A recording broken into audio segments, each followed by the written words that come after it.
Hey there, everybody. Welcome back to the Betting Pros podcast, brought to you by BetMGM. I am your host, Dan Harris. You can find me on Twitter at DanHarris80. It's week 17. It's time to talk about some of our best bets. With me to do that is Scott Bogman. He's the co-host of In This League podcast. You know him from the Betting Pros college football show and pretty much from everywhere. Find him on Twitter at Bogman Sports. Bogman, thank you for taking time out of your busy day to pop on this pod. How are you? I'm doing great, man. Thank you for having me. I love talking anything NFL always. So love this show. And we like talking to each other anyway, just because, we've been on each other's podcasts. It's a good time. It's always fun. So long as we pick winners, Bogman, that's all anybody cares about. Trust me, I can tell from the comments on our YouTube channel. So don't worry about it. I know from some of the emails I've gotten. So.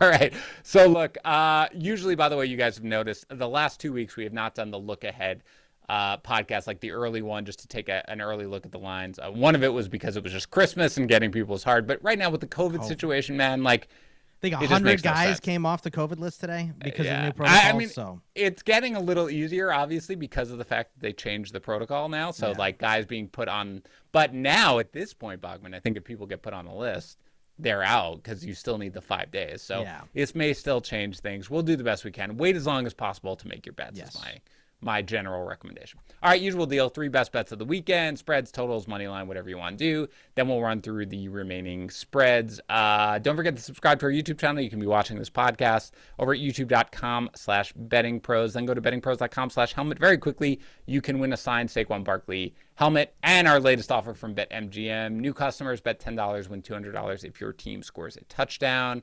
Again, that's for new customers. Use the code JUICE100. That's available in New Jersey, Colorado, Indiana, West Virginia, Tennessee, Pennsylvania, Michigan, Virginia, Iowa, Washington, D.C., Arizona, and Wyoming. Let's quickly do the recap of last week. Our guest, Pat Fitzmaurice, took an offer, so you can only go up here. Yeah, it was a bad one. He was very upset about it, by the way. The one thing I will say about Pat is Pat takes this to heart more than anybody I know. Like, he is like, I cannot believe it, blah, blah, blah. But he is a great on the prop bets for sure. And he's still been running hot on that. So make sure you check out his article at bettingpros.com. I'm guessing the Chargers were one. The Chargers were one. Yes. I mean, who didn't miss on that? You know, everybody missed on that. That was bad. I don't know, man. Anytime you're a double-digit spread, though, it always makes me just, whatever. It makes me tough to sort of take out. He also missed on the Seahawks laying 6.5 to the Bears and the under 43.5 points in the Bills-Patriots. So he really wasn't close on any of them. I went 2-1 officially. I hit on the Bills getting 2.5 from the Pats, the Raiders giving 1 to the Broncos, and I missed on the Ravens who were getting 3 to the Bengals. I did say wait as long as possible, and then after that, everybody was declared out, and it was Josh Johnson. But admittedly, that game, they would have probably lost. They didn't lose because of Josh Johnson. That's correct. They would have lost regardless of who was at quarterback. So I will take the L on that regardless, even though I did buy out of it, to be fair.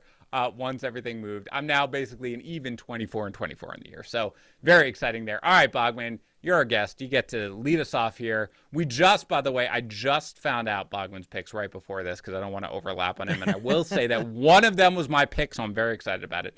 Bogman, start us off anywhere you want. What do you got? Give me the Los Angeles Rams -3.5 on the road against those Baltimore Ravens. And the reason I like the Rams in this game is, number one, desperation. They need wins, right? They need to keep the Cardinals at arm's length here. So they need this win. And just the patheticness of the Ravens defense that we saw last week. And it's not, and I've hit this part home because I'm a Steelers fan and everybody knows that I don't like the Ravens. I don't like the Bengals. I don't like the Browns, right? So I get it. But it's not the Ravens' fault that they're bad. It's not like their best skill position players are playing terribly. They are down to guys off the street playing cornerback for them. Anthony Averett, who was terrible, who was 3rd in the league in yards given up, just had surgery and is out for the year, and they were starting that guy.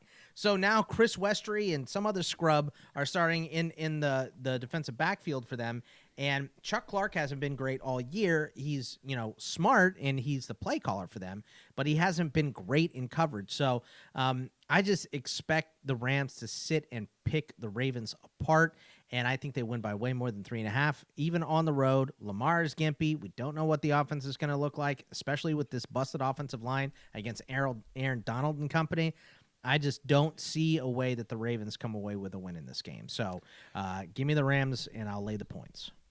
My hesitation with it, Bogman, is don't you think the spread begs you to take the Rams? Like, I mean, you look at the Ravens right now, their secondary, like you said, is just an embarrassment, and nothing to them. Like, they're just dealing with an incredible amount of injuries, and kudos to John Harbaugh for keeping them together as long as they have. But like, I look at this and I'm like, of course I'm taking the Rams. You know, a team like the Rams, it gets me.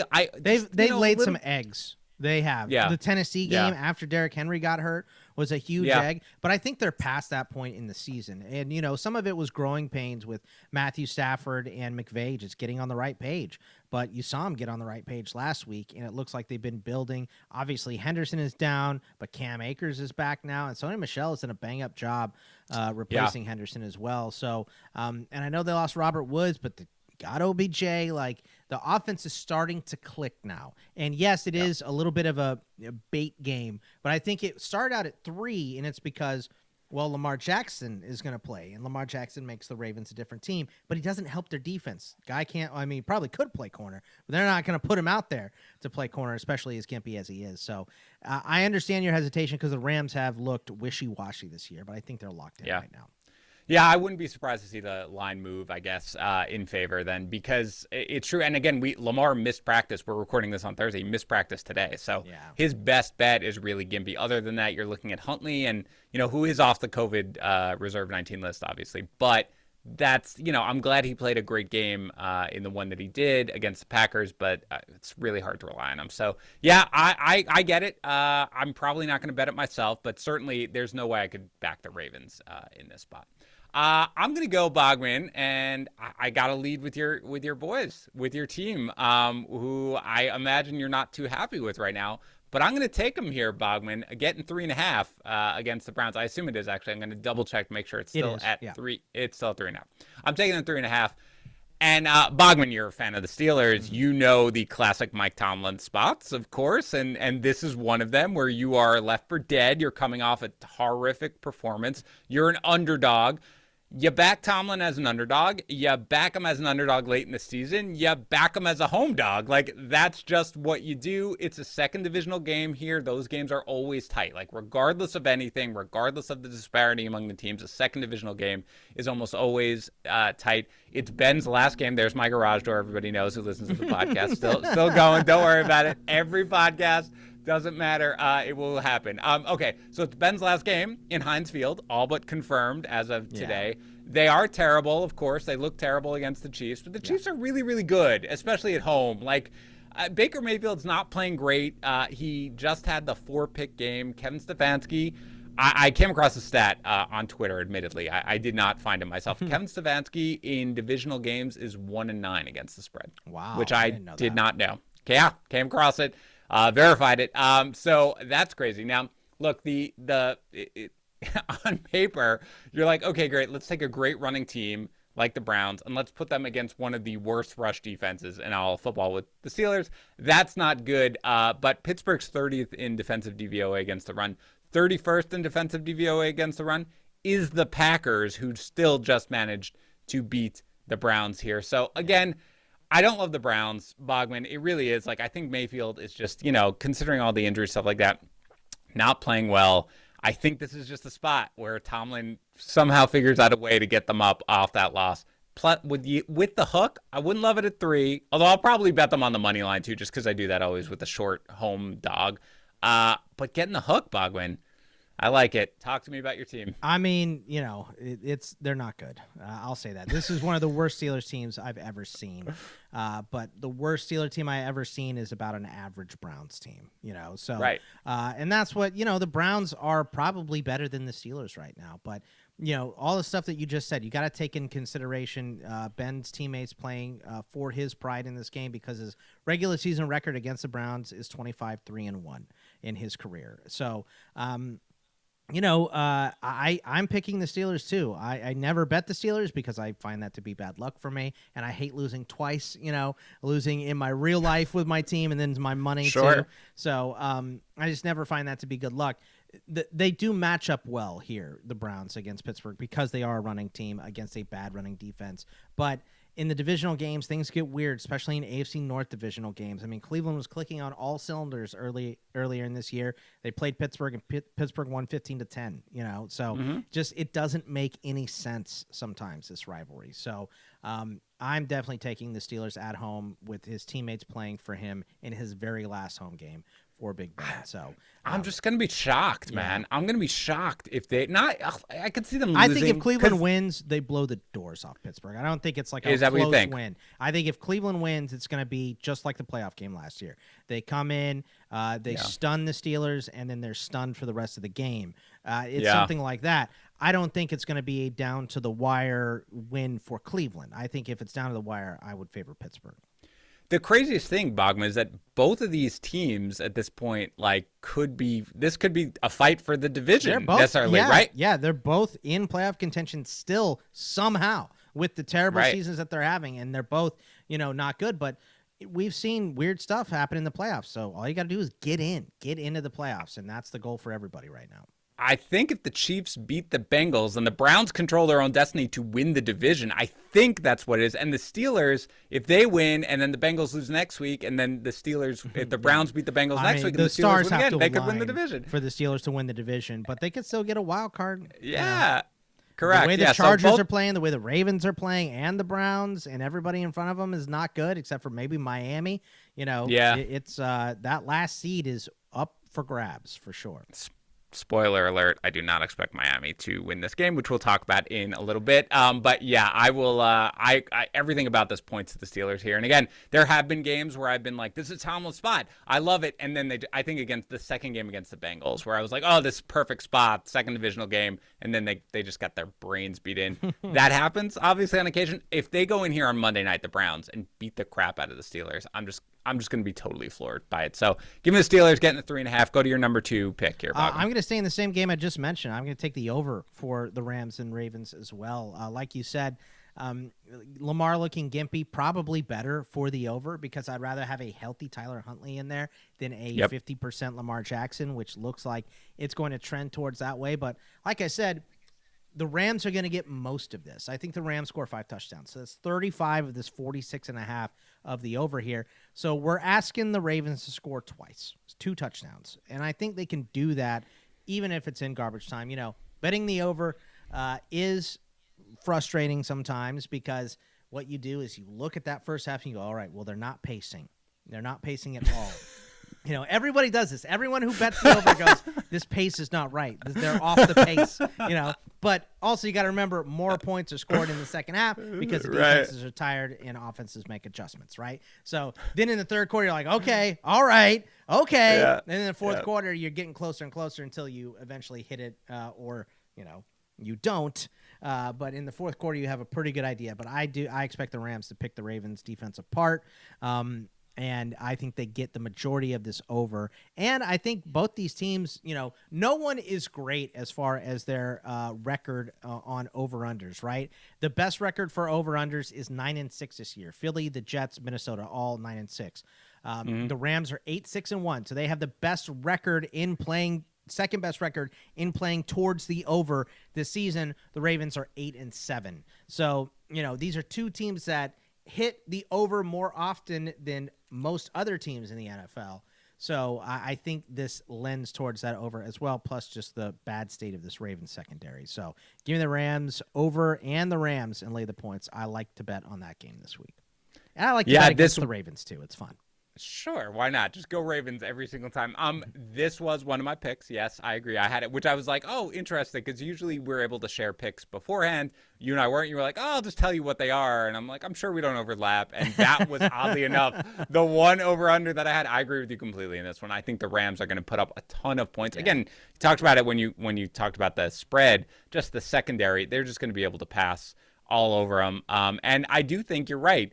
I don't expect Lamar Jackson to go at this point. I think when you're out there and you're really, really gimpy and then you're a DNP the next day, like that just can't be good. And I think it's better for the Ravens offense then if you have a fully healthy Tyler Huntley with the entire week to prepare and really multiple weeks at this point rather than a gimpy Lamar Jackson. So I agree with you. Over 46.5. I will adopt your play.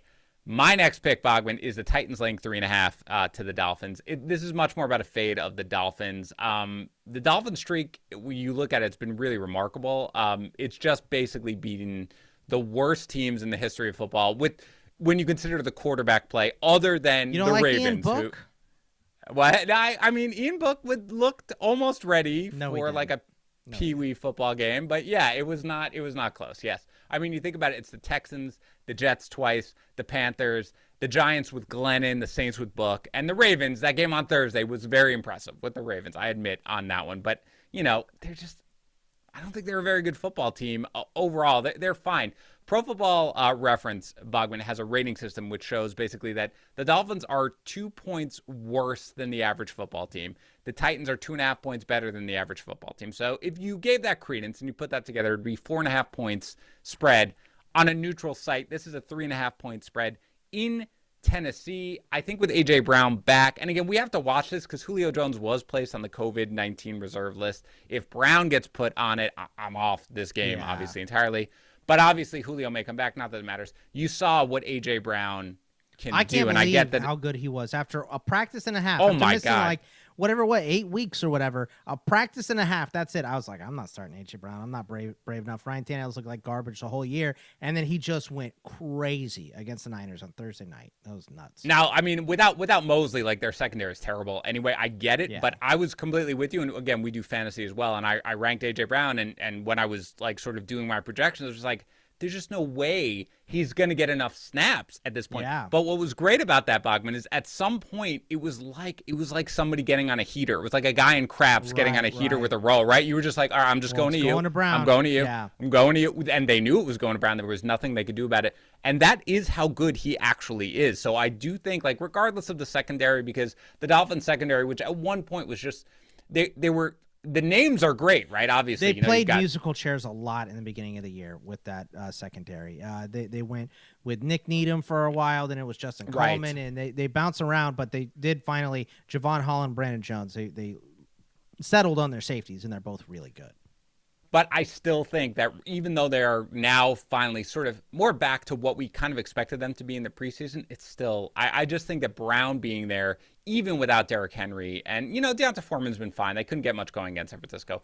I just think they're a much better team. And I think that I don't love the hook, like, obviously, but I still think this is a game they're going to win by a touchdown with Brown back. And again, I'm assuming Bud Dupree, by the way, comes off the COVID list as well. So that's something that I'm just with the new protocols. But I will take them, Bogman. Much more of a fade of the Dolphins. You've got the Titans, by the way, with the ability potentially here to now seal the division, win that one. They're still in the air for the number 1 seed, depending especially on what happens with the Bengals against the Chiefs. Can't get that bye. So I'm going to go with the Titans here, laying 3.5 to the Dolphins. I don't like that. I definitely took Miami in this game. But I tend to get Tennessee wrong, like most weeks, because like we said, the Rams, who we thought were going to beat the crap out of Tennessee after Derrick Henry, lost at home to them. Yep. So they do pull off some weird wins, but then they lost to Pittsburgh, and I told you, Pittsburgh is not a good team. So, Tennessee is a bit of a roller coaster. The Dolphins, too. I think if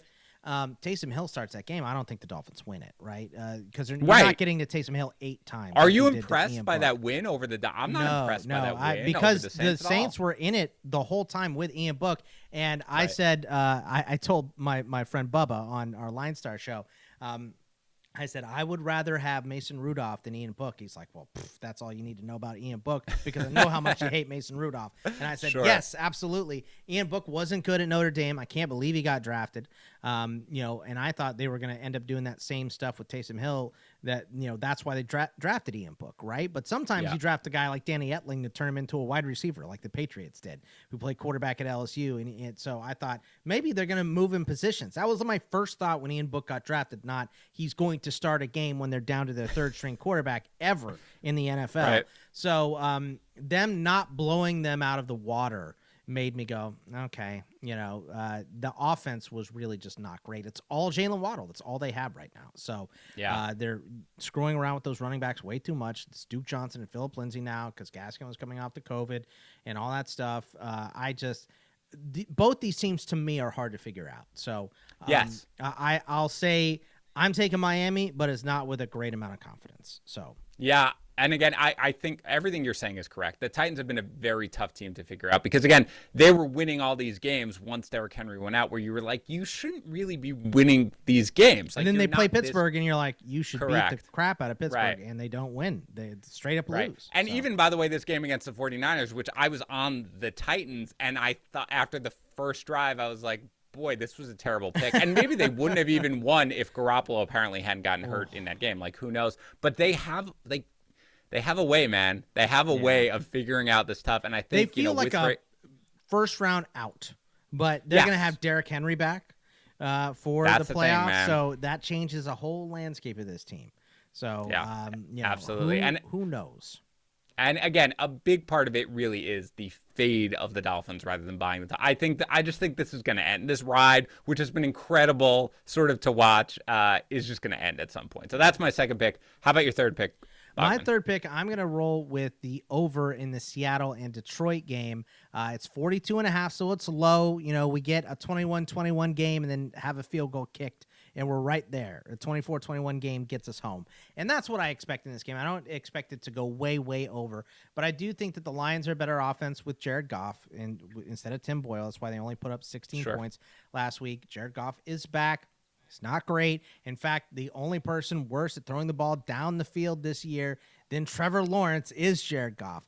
But the Seattle defense was bad the whole year. Now with Jamal Adams out, it is horrific. You just saw the Bears come back with Nick Foles against them in Seattle, and that game was 25-24. So the Lions are a covering machine, but their secondary has been beat to crap too. This is another team a lot like the Ravens. Not necessarily their fault. They've had so many guys in the secondary go down. Jerry Jacobs, I didn't know about before the season started, and he started a ton of games for this team, blew out his knee, and he's out. So they're down to guys I've never heard of, once again, starting for them at the end of the year because of injuries plus COVID plus, just being not a great team. So I expect Tyler Lockett to go crazy. He's one of my DFS picks this week. I think Metcalf could go crazy too. Amon-Ra St. Brown has proven that he is quarterback proof. Seahawks can't stop the run to save their life. They can't do anything on defense, man. This is a bad roster. So I think that this game is definitely going to go over. I expect the Seahawks to win it, but I don't have a ton of confidence in them because the Lions are covering machines. So the Lions might win this game straight up, but I do love the over because both these defenses are porous right now. Yeah, you make a good case for it. And at 42.5, you really don't need much to go right to go over that game, 21-21 going into the fourth to get us a field goal to win it, as long as it doesn't tie. And you can see them, you can see the Seahawks basically trying to have a game where just things go right in the passing game, just to sort of get this taste out of their mouth. It has been terrible right now. If you and want can do Russ that to stay too, you got to make it fun for him. You got to make these last couple weeks and putting up points and seeing the silver lining for next year, so he doesn't demand that trade that he didn't really demand this year, kind of, but he did. Whatever that was. So, if you want him to stay, you got to make it. You got to make it so he wants to. So you got to make him have fun, put up some points with him. Let Russ cook, as the kids would say, Dan. Yes, I do like that phrase, those children who use it. All right. So I'm with you, actually. I like it. I hadn't considered that game, but that's really not a bad one. So you stole my over-under for the day with the Rams. So I'll pivot, and I'll go with and I'm going to consider it, I'll go with the under on the Broncos-Chargers game at 45.5. And what this really boils down to a couple things. One is Drew Lock, who I don't know if he's officially been named the starter, but the expectation is that he's going to start. And I understand that the Chargers, generally speaking, have a porous run defense, so you might see Melvin Gordon and Javonte Williams get 75,000. They're both limited. And, the Chargers defense, it depends on the health and stuff like that. They're not always the absolute sieve. Now, they were obviously last week, but they're not always the absolute sieve. But regardless, they're limited in either way. If you are the Chargers, okay, what is to prevent you from stacking the box up the wazoo right now? Because there's just no chance that Drew Lock is going to beat you. And there's no chance that the Broncos want to allow Drew Lock to be the person who decides the game. They're going to run it all day. And again, even if they gain yards, the more you run the ball, the more the clock bleeds. And that's just how it's going to be necessarily. And the Broncos defense is solid. They know the Chargers pretty well. So I don't expect the Chargers necessarily to go up and put up, a 30 spot or anything here. But realistically, I think the Broncos with Drew Lock, I mean, you watch that game against just a Raiders defense that should not be able to stop anybody, and they just couldn't do anything whatsoever. We've seen Lock enough here. So it's more of a fade of what we're going to see from the Broncos offense necessarily than the Chargers. But I'll lean towards the under here at the 45.5. Again, if I were going to have my pick of the litter, it would have been the over 46.5 with the Broncos Rams. But I lean under, Bogman. What do you think? Man. Yes, and so do ours. I'm right. I'm also taking the under in this game because of mainly the points that you just said. How are you trusting Drew Lock? Like, I've watched Teddy Bridgewater all year, and I go, God, Drew Lock's got to be better than this. I watched one game of Drew Lock, and I go, he's not. Absolutely not. He's Absolutely not. Teddy Bridgewater's better, and they both are terrible. Like, this is a team that is a quarterback away. They have good weapons and everything, but the quarterback ain't there this week. So I'm absolutely with you. Give me the under here because the Chargers are in a weird funk right now. Justin Herbert could get a lot of this, but the Denver defense is solid. They play good ball. So they're going to limit what the Chargers can do on offense. It's not going to be like playing the Texans where Justin Jackson has 180 yards and a touchdown and all that stuff. So I'm with you on the under in this game, mainly because I don't trust either offense right now. And I do trust Denver's defense. So we're simpatico as far as that game goes for sure. I love it. All right, we'll recap at the end, but Bogman, let's fly through the remaining spreads and just let me know if you've got to lean one way or the other, okay? Yep. Pats are laying 16 to the Jaguars in New England. Yeah. They haven't scored a touchdown with Trevor Lawrence for a month, so give me the Patriots. The under. I agree. I don't ever actually take these giant spreads, but man, I don't know what the spread would have to be to get me to feel comfortable taking the Jaguars in this game, with the Pats off a bad loss as well, trying to establish something. All right, so we go to another big spread next. The Bucks laying 13 to the Jets in New Jersey. I'll lay it. The Jets have packed up and gone to bed for the winter, so Tampa Bay wins this game. I can't imagine, Bogman, that all of the big favorites are going to cover, but I'm taking all the big favorites. There's going to be a Houston versus L.A. for sure this week. So I'm still taking them though. Every one of these. There's one one double-digit spread I will not take. So better not be the Bills against the Falcons because I am taking the Bills. Okay, I'm also with the Bucks here, and again, we both do fantasy rankings. I certainly hope for my championship teams that everybody on the Bucks decides to go nuts in this game. And as a Jets fan, are hurt, and I'm not in the championship because I have Mike Evans and Leonard Fournette in too many leagues. Yeah, that is bad. But I will say that again. You mentioned about the double whammy when you bet on your team. Like, the great thing about being a Jets fan is I can almost always confidently bet against the Jets, and it usually works out. The double Raiders whammy right for now, you would be they win because you lose your money and they lose that draft pick. So it slips a little further and further every time. So yeah. I'm with you. Let me tell you, my friend, I had in a teaser this week because I didn't trust the exact spread. The Jaguars getting 8.5, and I was like, they're going to cover this spread somehow. They're going to do this somehow and win this game. Is terrible. They still won, which sucks for me. Yeah. But again, I did thankfully win the teaser. But yeah, it's dangerous. It's never a fun time. Raiders getting 6.5 from the Colts. We're assuming Carson Wentz comes back here, by the way, I guess, with the way it is. But what do you think? I don't care. With the way the Colts defense has been playing and the way that the whole offense is hand the ball to Jonathan Taylor. And I watched Sam Allinger play a lot in college and love him and hope he gets a start eventually, but it's going to be Carson Wentz. So I think the Colts win this one going away. Eagles are visiting Washington and laying 3.5. Now, Bogman, this one strikes me as something where the books are being like, yeah, take the Eagles. Take the Eagles, obviously, because we are very confident in you doing that, right? That's what it is. I'm going to springboard into the trap, too, because Washington... you are? Yeah, laying that egg. It's for this reason. Ron Rivera, and I don't like it in college, and I despise it in the pros, said that Heineke's going to start, but Kyle Allen's going to get time. You break up that offensive rhythm. I don't care who you are. You can't do that in any game. So especially a home game against a division rival. So you're showing that you have no confidence in either one of these guys. They were fist fighting on the sideline last week. Washington is a sinking ship right now. So give me Philly.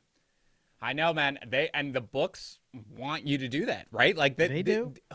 What normal bettor looks at this line and is, You know what? Give me Washington. I feel like nobody is going to do that, and they're just laying it out there for it, but you're walking into it, I'm walking right into it, and if it snaps me up, it snaps me up. I'll take the bait. I'm coming with you. Don't worry about it. All right. Is this the one, Bogman? Bills at home, laying 14.5 against the Falcons? No, I'm taking the Bills in this game. They need to win. They need to keep New England at bay, Miami at bay right now. They need to lock up this division, and you got to give this offense and the defense a little bit of confidence moving into towards the playoffs. So I think they blow out the Falcons. Another team that is just why is Cordell Patterson not on the field every snap? I don't understand it. Kyle Pitts has been okay. They misused Mike Davis the whole year, and he's also not as good as he was last year. So this team is a big mess right now, specifically on defense, and Josh Allen's going to pick them apart. Totally with you. Chiefs laying 5 to the Bengals in Cincy. I mean, this is mainly I want to see it, so I am taking the Chiefs, but also the Chiefs being able to adjust their offense to play against certain defenses instead of just throw the ball downfield has been kind of scary to watch this year. And specifically for me last week when I was on Instagram sending P a bunch of reels instead of watching the second half of my game because it just hurt to watch every play they were doing something wrong on. So, I think that they go into the jungle and we get Escalator of Sadness leaving it for the Bengals, which is something I love. So give me the Chiefs and I'll lay the points. I'm with you as well, and it's got to be a letdown spot, man. Like for the Bengals coming in here off that huge, enormous win over the Ravens. I agree. I think the Chiefs come in. I think they win handily. Giants are visiting the Bears. Bears are laying 6 points. I mean, I hate this game. I don't have a lean either way. I'll take the Giants because I don't trust the Bears to beat anybody by 6. But this is a which coach gets fired first bowl. As far as I'm concerned, I hope it's Joe Judge. I hate this Jake Fromm and Mike Glennon nonsense. I hate that he hasn't used Saquon Barkley properly. You signed Kenny Galladay. Give him no confidence moving forward. You have good offensive weapons, and they're all terrible this year. So I think I like Joe Judge less than I if I had to pick one to be head coach of my team, I'd pick Nagy all day, every day over Joe Judge. But I don't trust the Bears to beat anybody by that many points. So give me the Giants. Bogman, if you gave me your money and said, please bet on this game, I would still decline because I just have I can't even imagine. I don't want to watch it. I don't want to bet on it. I have no idea what's going to happen. It's like the first game the whole year where I'm like, holy cow, please just let me, This is going to be the game where they go to it on the red zone. I'm like, ugh, go to anything else. Literally any other game. Show me a replay. How about the Jags? I'd rather watch the Jags in this nonsense. Let's go. So. The Chargers, as we talked about, are at home. They're laying 6.5 here to the Broncos. How about the spread? I've taken the Chargers because they're at home and they just got embarrassed. They have to win. So I'm taking them. Drew Lock sucks. I mean, that's not with confidence, but I will take them. Yep.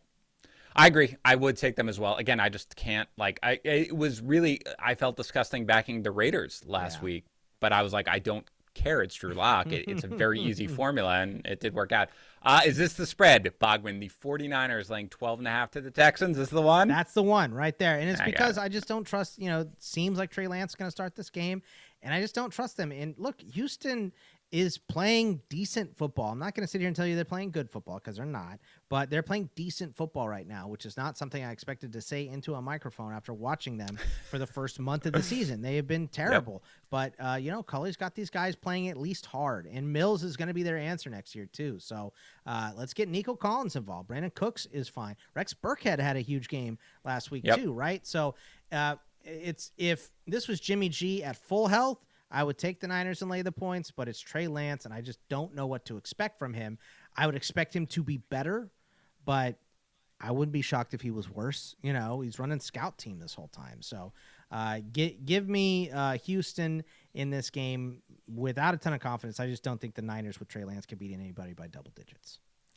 Yeah, I think that's right. I'm not going to bet it, but it definitely strikes me as something where, look, I've been impressed with Mills, just more because I had such low expectations for the guy coming in, but there have been a lot of times where I've seen him playing games. It's not just against the Chargers, but just generally speaking. He's going to be, so this is kind of annoying for draft stuff, but of course this is where my brain goes.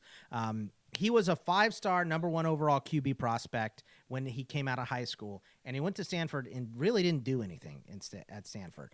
Still gets drafted because he has all these great measurables, and he was a 5-star, and now he's having success in the NFL. It's going to make those 5-star guys that don't do a lot in college still draftable at the end of the draft. So, even if Spencer Rattler has a crappy year at South Carolina, he's probably still going to get drafted because people see the pedigree of these guys. So maybe less for him because he's not as tall, but still going to get drafted.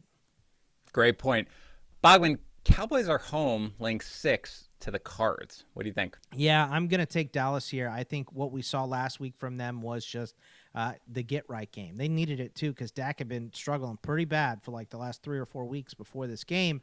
But, coming at home against Washington, who had been playing pretty well up to that point, it all clicked. So they're kind of peaking right now. Cardinals are the opposite. They peaked a little bit earlier in the season. This is typical Cliff Kingsbury. What you see in a game or a season is a second half collapse from him because he doesn't adjust. So I never have liked Cliff Kingsbury as head coach in the NFL. I think he is skated by on tons and tons of talent on this Cardinals roster, which he helped put together. So look, guy's got an eye for talent for sure, but I just don't trust him to coach up these guys in the second half against Dallas. I think they will make all of the proper adjustments and win going away. Fading Cliff Kingsbury in the second half of any season is almost always profitable. Or game.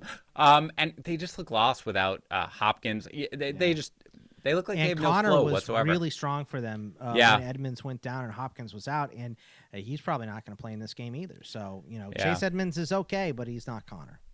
Yeah, it's a game-time decision, so he'll probably be limited even if he does go. How about, again, you sounded like you weren't positive on it, but sounds like you like the Lions, if you had to go one way, getting the 7 from the Seahawks? Yeah, the covering machines, man. The Lions are one of the best teams against the spread in the league this year. I think the Packers are better. The Cowboys are 12-3, Packers 11-4, Colts 10-5, Detroit 10-5 against the spread. So, like I said, I like the over the most in this game, but picking against the spread, I will definitely take the Lions plus points in pretty much any game right now.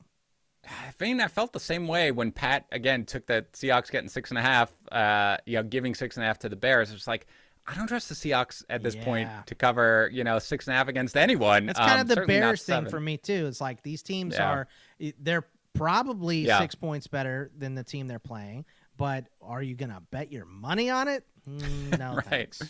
Right. All right. Saints laying 6.5 to the Panthers. Ian Book will not be starting in this game. God. Sam Darnold will be, though, for the Panthers. So not sure what that does. What do you think? Matt Rule has messed this up is the nice way to say it. So I think that firing Joe Brady was a mistake. I think signing Cam Newton was a mistake. I would have stuck with Sam Darnold or just gone to P.J. Walker for a year and these guys aren't my answer. Now, I don't know. Sam Darnold might still be your answer for next year. So it's a mess there. Give me New Orleans. Carolina has packed it in for the winner. Yep, I'm in agreement with you. Defense and last is strong one for New Orleans too. The last couple weeks. For real. Ever since Cam Jordan started getting to the quarterback again, that defense picked way up. So total agreement. Last one. Vikings are visiting the Packers. Sunday Night Football. 7 points. What do you think? Packers win this one going away and lock up home field advantage so they can sit Aaron Rodgers in his COVID toe next week. So, what gets me a little confused is that the two teams realistically aren't quite as different, like in terms of how good they are. But like, this is a Kirk Cousins in primetime game. What was his last primetime game? Didn't he throw 87 yards and they still beat the Bears? Look good. Yeah, it did not look good. Yeah, and again, this is the chance for the Packers to just put this away and rest. So I'm probably not going near it just at 7, but if I were to go one way or the other, I would probably go there. Bogman, thank you so much. Thank you for joining me. It was great to have you. Remind everybody of the 3 bets, by the way. That's for me. Do a little recap. I got the Rams. I'm laying the 3.5 for them. I got the over in that game of 46.5 against Baltimore as well, and then the over 42.5 in Seattle and Detroit. And I'm going to take the Steelers getting 3.5 from the Browns, the Titans laying 3.5 to the Dolphins, and the under 45.5 in the Broncos and the Chargers game. Though I admit that if I had my druthers, I would also jump on the Rams and the Ravens over 46.5. Bogman, just remind everybody where they can find more of you and your work. Yeah, thank you so much for having me again, Dan. This show is a lot of fun. And you can find me here on BettingPros. I do the college football betting show with Joe Pizzapia, and we'll be back for the national championship game next week. Don't know who it is yet because we have those games coming up tomorrow, but I think it's going to be bad. But we'll see. But you can catch me there. Obviously, I did the IDP show with him this year as well for Fantasy Pros. I do all my stuff in this league. I have the individual defensive podcast there. I have fantasy football with Chris Welsh, fantasy baseball with Chris Welsh. He has Prospect One. I do DFS for Line Star as well. So CFB Winning Edge with my buddy Nick Allen. You can hear my voice a lot if you like it. It's all over the place. So if you like sports and my voice, it's available for you. That's for sure. Legitimately everywhere is where Bogman is, Bogman and he does Sports great work. And I don't understand how he knows everything about like every college football player in the world, considering we're constantly this baseball, football, doesn't matter. The guy's a stud. All right, I appreciate you joining me. So that's going to do it for this one. We'll be back as always next week talking more NFL football. I'll be talking college football, and I will talk to you then.